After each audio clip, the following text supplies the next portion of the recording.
Years ago, people left the doors to their homes unlocked, the windows open, and their bicycles on the front lawn. Well, today that's all changed. Nowadays, people won't even open their door to a stranger. Or will they? Reporter Bryan decided to find out. He joins us now with the first part of his series, A Stranger in the House. Bryan, are people still trusting when an unknown person comes to the door? They really do seem to be, Ken. In fact, we went undercover to some Wilmington neighborhoods posing as a city worker to see if residents would let us into their homes, and we were very surprised by the results. We enlisted the help of News 6 production assistant Ryan Carresco. We dressed him in an ordinary uniform and outfitted him with a toolbox. It contained a hidden camera.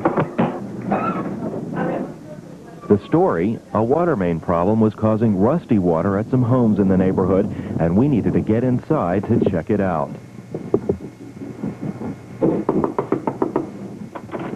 Hello. How you doing today? I'm from the water department.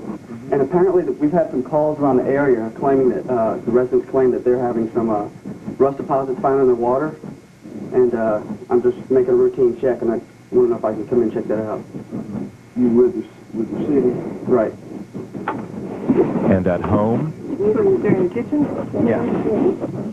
After home, Thank you. we went right in. No, none. I don't let just anybody in. We told residents what we were doing immediately after they let us into their homes, and we brought along with us Ruth Brandt, a crime prevention specialist with an organization called Operation Crime Fight.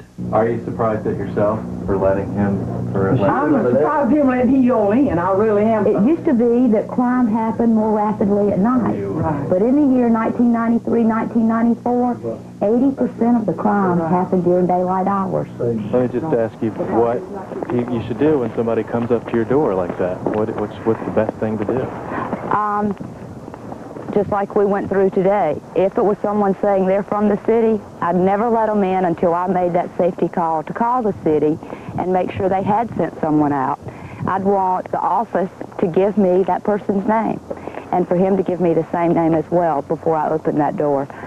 You really need to know who's on the other side of that door. One recommendation Brandt has that may help protect you and your family is simple and inexpensive. It's called a peephole, and it could save your property and, more importantly, your life. To know who's on the other side rather than just opening that door. Very easy to put in, very inexpensive. During our investigation, we were surprised by the number of people who let us into their home, but there was still some who absolutely refused.